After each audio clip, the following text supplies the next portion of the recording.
কি? নামাজ না পড়া। যেটা বলেন কি না করা? নামাজ না পড়া। মুসলমানরা যে জাহান্নামে যাবে, অন্যান্য ধর্মের লোকেরাও জাহান্নামে যাবে, সেটা হচ্ছে ঈমান না আনার কারণে।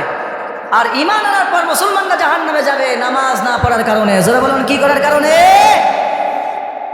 নামাজ না পড়ার কোনো জাহান্নামে যাবে।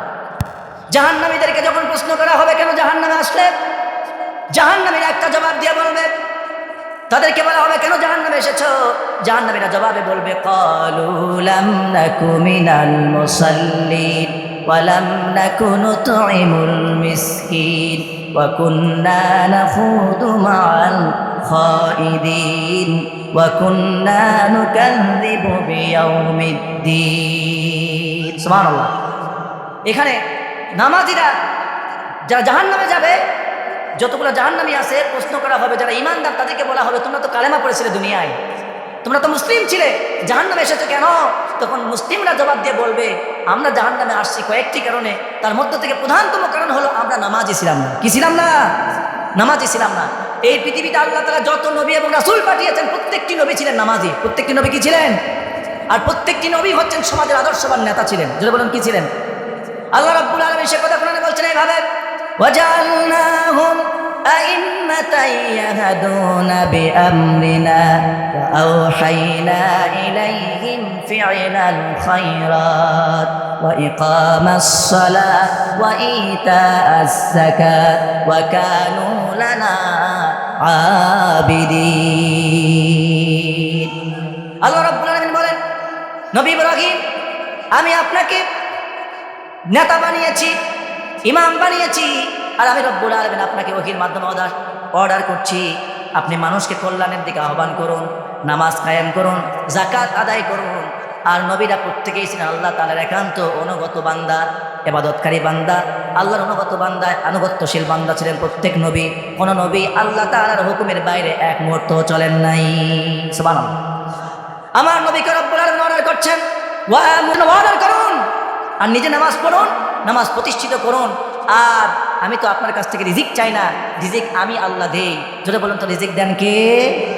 আল্লাহ বলছেন নবীকে, নবী তুমি নামাজ কায়েম করো, নামাজ পড়ো, তুমি নিজে নামাজে দাঁড়াও, পরিবারকে নামাজের জন্য অর্ডার করো, তোমার উম্মতকে নামাজের জন্য অর্ডার করো, তোমার সাহাবীদেরকে নামাজের জন্য আহ্বান করো, নামাজ প্রতিষ্ঠিত করো, নিজে নামাজে দাঁড়াও। আমি তো তোমাদের কাছ থেকে রিজিক চাই না, রিজিকটা আমি দেব আর তোমরা করবে আমার ইবাদত। চিৎকার দিয়ে বলুন সুবহানাল্লাহ।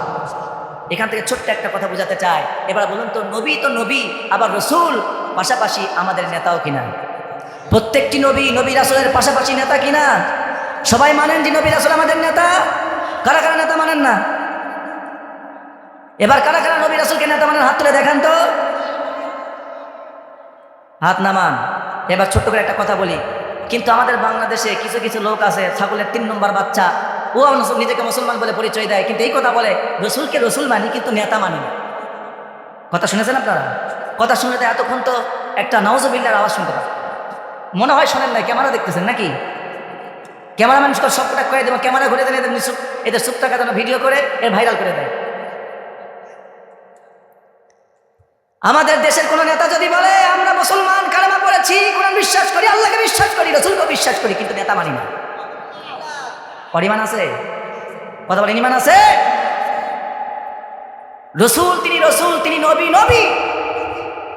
নবী এবং রসুল পাশাপাশি সমস্ত মানবতার জন্য, সেই জামানার জন্য, সেই যুগের জন্য প্রত্যেকটি নবী সেই যুগের নেতা। আর বিশেষ করে লেটেস্ট অ্যান্ড ফাইনাল মুহাম্মদুর রাসূলুল্লাহ সাল্লাল্লাহু আলাইহি সাল্লাম, তিনি গোটা বিশ্ববাসীর জন্য নেতা। ঠিক কিনা বলুন? এখন যারা রসুলুল্লাহকে রসুল মানবে, আল্লাহ রসুল বিশ্বাস করবে, নেতা মানবে না, ওর ঈমান আছে না গেছে? নতুন করে ঈমান আনার ঘোষণা দিতে হবে কিনা? মিডিয়ার সামনে যেভাবে বলেছে রসুলুল্লাহকে নেতা মানি না, রসুল মানি, ওই ব্যক্তিকে ততদিন পর্যন্ত আমরা মুসলমান বলতে পারি না। ওই ব্যক্তি পাগলই থাকবে আজীবন পর্যন্ত, যতক্ষণ পর্যন্ত মিডিয়ার সামনে আবার না বলবে রসুল তো রসুল, পাশাপাশি সমস্ত মুসলমানদের নেতা। আজর বলুন ঠিক কিনা? এখন এবার ছোট্ট করে একটা প্রশ্ন আপনাদের করি। আমার রসুলের মধ্যে গুণ ছিল, তিনি নামাজি ছিলেন। যারা বলুন কি ছিলেন? তার দাওয়াত ছিল কালেমার দাওয়াত। কিসের দাওয়াত ছিল? তিনি উম্মতকে ডেকেছেন কোরআনের দিকে, উম্মতকে ডেকেছেন কোরআনের দিকে, ইসলামের দিকে, এক আল্লাহর তাওহীদ প্রতিষ্ঠার জন্য। এখন আমি আপনাদেরকে প্রশ্ন করতে চাই, আপনারা যেই সব নেতার গোলামি করেন, আনুগত্য করেন, অনুসরণ করেন, ছাগলের যদি ন্যূনতম বুদ্ধি আপনাদের মাথায় থাকে, যদি ছাগলের যেই বুদ্ধি আছে এই বুদ্ধি যদি মাথায় থাকে, আপনারা একটু জবাব দিয়ে বলুন তো আপনাদের নেতারা কি আপনাদেরকে